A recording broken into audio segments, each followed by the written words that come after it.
Malaysia Kuala Lumpur telah melancarkan program Without a Roof, Go Hygiene, Go Healthy, di mana sebuah program yang dilancarkan untuk menjaga kebajikan gelandangan di sekitar Kuala Lumpur yang menerapkan aspek kebersihan dan juga kesihatan di kalangan gelandangan sekitar pandemik COVID-19. Sekarang bersama dengan saya merupakan seorang gelandangan yang menumpang di Pusat Komuniti Sentul Perdana, iaitu Encik Ananda yang berumur 51 tahun dan berasal daripada Penang. Hai Encik Ananda. Sihat? Sihat. Boleh ceritakan pada kita macam mana Encik Ananda boleh sampai ke sinilah daripada awal perjalanan? Okey. Sebelum nama saya Ananda, saya dari Pulau Pinang. Sebelum saya datang, saya jadi macam ni. Sebelum 10 tahun lepas tu saya memang ada kerja. Saya kerja pengawal keselamatan. Okay, sebagai pegawai keselamatan, saya menggaji 1,900. Lepas pandemik COVID datang 2020, kita punya anggota dah dikurangkan 10 orang. Jadi yang lain semua tak kerja. So sampai sekarang saya tak kerja. Sebelum ni Encik Ananda bekerja di mana? Sebelum ni saya kerja dekat Kota Damansara, kondominium. So sekarang memang tak bekerja lah sekarang. Memang sekarang daripada tahun lepas sampai sekarang memang saya cuba berdaya upaya saya untuk pergi satu Kuala Lumpur saya cari sampai sekarang tak dapat kerja. Dan saya pun dah kali kedua kena tangkap kat sini. Tapi saya tak kisah pasal sini dah selamat dengan saya buat masa inilah. So saya harap cuma pandemik ini boleh cepat berakhir dan orang mendapat kerja dengan baiklah. So perasaan Cik Ananda lah bila kalau dulu Cik Ananda tak pernah sangka kan Cik Ananda akan jadi gelandangan menumpang di pusat gelandangan seperti ini. So apa perasaan Cik Ananda sebenarnya? Asal saya cuma berterima kasih kepada DBK lah dan NGO lain cuba untuk selamatkan kita daripada pandemik itu sajalah. Kan? Jadi Cik Ananda sendiri ada keluarga kan? Ada keluarga. Jadi adakah mereka tahu yang Encik Ananda berada di sini? Ya, saya sudah beritahu sama my wife. Sampai sekarang saya cakap tak apa, you stay here first because sana pun tak boleh pergi. So, lagipun saya anak ada 3, 2 dah kahwin. So dia punya suami tolong sponsor apa-apa lah. So saya pun tak ada apa-apa lagi. So saya pun ambil duit EPF 50 tahun, ambil separuh dah hantar ke sana. Jadi kalau ada pihak yang berwajib yang ingin tawarkan kerja ataupun menyediakan latihan kepada Encik Ananda untuk peluang pekerjaan pada masa hadapan, adakah Encik Ananda berminat? Memang saya minat.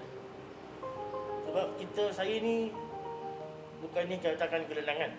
Saya memang ada kerja. Tapi buat masa ni, saya dah jadi gelandangan pasal dah tak ada kerja.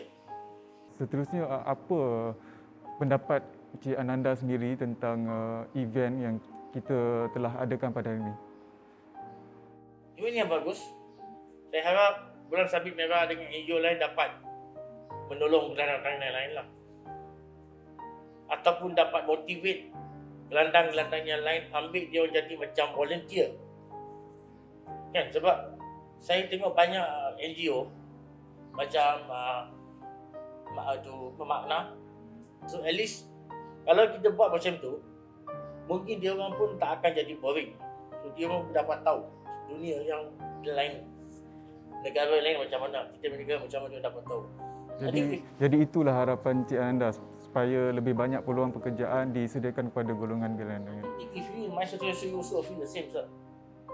Tak, kalau Encik macam saya sekarang, Encik mesti fikir macam saya. Sebab kita ni orang Malaysia, patutnya kita dapat hak dulu sebelum dapat orang warga asing kan. Jadi maknanya para gelandangan juga mempunyai impian dan juga harapan untuk mereka mendapat pekerjaan yang tetap, tetapi mereka sendiri memerlukan pertolongan dan juga peluang daripada pihak-pihak yang berwajib. Jadi saya rasa itu saja untuk wawancara kita pada hari ini. So saya harap Encik Ananda terus kuat, terus berusaha untuk teruskan hidup. Dan kami di sini, Bulan Sabit Merah Malaysia Kuala Lumpur dan juga masyarakat dekat luar sana sentiasa mendoakan supaya Encik Ananda akan berjaya pada masa akan datang. Saya Nolaili bin Umar, umur 58 tahun, berasal dari Temulo Pahang. dan telah menyertai Bulan Sabit Merah Malaysia Kuala Lumpur selama lebih 30 tahun. Yang menarik minat saya untuk jadi sukarelawan Bulan Sabit Merah Malaysia Kuala Lumpur adalah dapat berjumpa dengan ramai kawan dan bertukar-tukar buah fikiran. Sepanjang menyertai Bulan Sabit Merah Kuala Lumpur, pengalaman saya yang paling tidak boleh dilupakan adalah ketika 2007 banjir di Johor bersama dengan kaum orang asal. Dekat mana ada kesusahan, di situ kita. Jadi rasa kekeluargaan, kebersamaan dan kekitaan sebagai rakyat Malaysia tu kuat sebab kita membantu siapa saja tak kira bangsa, agama dan warna kulit. Ada orang sakit, susah, automatik kita terasa jadi memang satu pengalaman yang paling mahal, paling orang kata tak ternilai lah. Saya, Nolaili bin Omar, sukarelawan Bulan Sabit Merah Kuala Lumpur. Anak muda, jom kita jadi sukarelawan. Bersama kita cipta perubahan. Nama saya Noris binti Nur Muhammad. Umur saya 54 tahun. Saya dilahirkan di Hospital Besar Pulau Pinang dan dibesarkan di Kuala Lumpur. Saya telah menjadi ahli Bulan Sabit Merah Malaysia kurang 6 bulan dari tahun 2020 hingga sekarang. Apa yang menarik minat saya untuk menjadi ahli sukarelawan Bulan Sabit Merah Malaysia adalah kerana aktiviti dan tugasan yang pelbagai. Seperti selain daripada memberi pertolongan kecemasan, berada di lapangan semasa ada sukan, memberi bantuan kepada gelanggangan dan lain-lain lagi.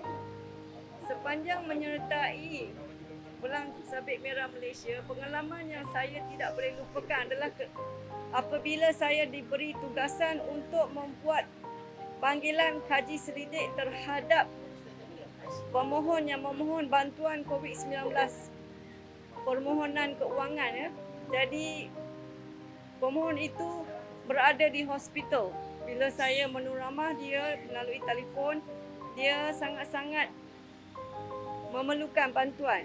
Jadi saya rasa sebab waktu itu ya. Jadi dengan itu saya tahu dan saya rasa kehidupan lebih bermakna dan saya belajar untuk lebih menghargai, mensyukuri setiap saat, minit dan waktu yang digunakan kepada saya. Jadi saya terjemahkan kesyukuran saya melalui aktiviti kesukarelawanan. Saya Noris binti Nur Muhammad, sukarelawan Bulan Sabit Merah Malaysia Kuala Lumpur. Saya menggesa tak kira bangsa dan agama untuk menyertai kami Bulan Sabit Merah Malaysia Kuala Lumpur. Jom sertai kami. Jadi, hari ini kita telah pun berkongsi kepada para gelandangan 3 perkara. Yang pertama adalah bagaimana untuk memakai mask dengan betul.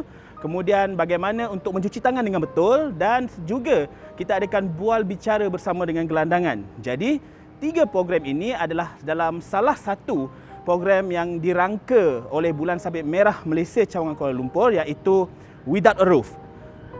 Kita peduli, mereka hargai.